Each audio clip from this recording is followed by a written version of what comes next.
ओम शांति। नमस्कार। नवरात्रि शुरू होते ही पूरे भारतवर्ष में उमंग और उत्साह उल्लास छा जाते हैं। तो इस बार भी अश्विनी मास में हम नवदुर्गों का आह्वान करते हैं, नौ देवियों का आह्वान करते हैं, जो कि वास्तव में शक्तियों का रूप है। आज हम लेंगे परखने की शक्ति।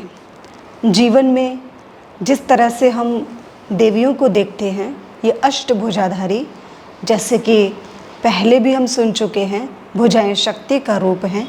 तो वो शक्तियाँ जिस आत्मा के अंदर आ जाती हैं, वो जीवन जीने की कला को जान जाते हैं। और इसी जीवन जीने की श्रृंखला में हम आज परखने की शक्ति को समझेंगे। क्या परखना है, कैसे परखना है। देश, दुनिया, समाज, हम सभी सांसारिक दुनिया में रहते हैं और इस संसार में रहते हुए संसार से किस तरह से अपने व्यवहार को बना करके रखते हुए, गुणों को बना करके रखते हुए चलते चले, उसके लिए परखने की शक्ति का बहुत महत्व है। क्योंकि दुनिया में सभी मुखौटे पहन करके भी घूमते हैं, तो आपके साथ कौन सच्चा है, कौन अच्छा है, कौन बुरा है, इस तरह को परखना, व्यक्तियों को परखना, परिस्थितियों को परखना, फिर उनके साथ व्यवहार में आना और फिर चलना, ये एक जीवन जीने की दिशा को सिखाता है।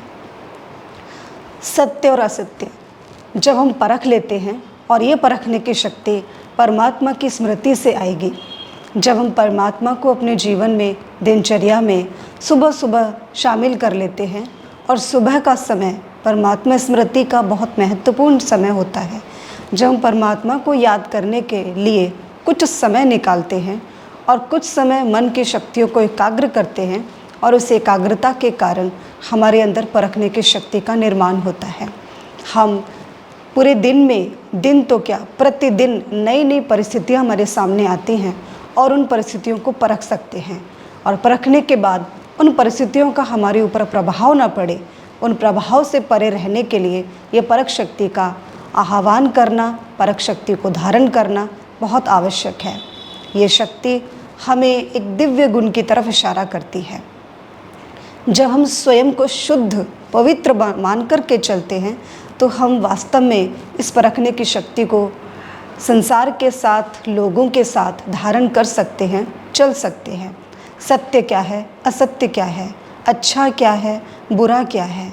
क्योंकि संसार में बहुत सारी चीज़ें, व्यक्ति, वस्तु, वैभव आपको मिलेंगे, लेकिन जो हमारे योग्य चीज़ें हैं उनको हम समझते जाएं, परखते जाएं।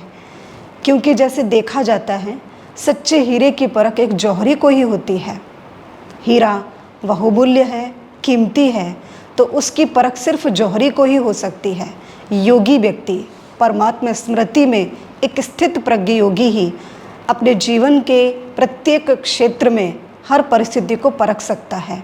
और परख करके, क्योंकि किसी भी व्यक्ति के साथ हमें बिगाड़ना नहीं है, व्यक्ति और परिस्थिति को जांच कर, परख कर चलना, ये एक स्थित प्रज्ञ योगी की निशानी बन जाती है। क्योंकि कहा जाता है, जहाँ पर व्यक्ति महत्वपूर्ण है वहाँ पर बात को भुलानी पड़ती है, और जहाँ बात महत्वपूर्ण है वहाँ व्यक्ति को भुलाना पड़ता है। तो इसलिए परमात्मा स्मृति में जब हम स्वयं को शुद्ध पवित्र आत्मा समझते हैं, तो ये परखने की शक्ति हमारे जीवन में आ जाती है, और दुर्गा माँ के समान समस्त दुर्गुणों को दूर करने का साहस हमारे अंदर आ जाता है। तो इस नवरात्रि पर्व पर हम समस्त शक्तियों को भी आत्मसात करते जाएं, तो ये हमारे लिए एक वास्तव में नवरात्रि मनाना सार्थक हो जाएगा। ओम शांति।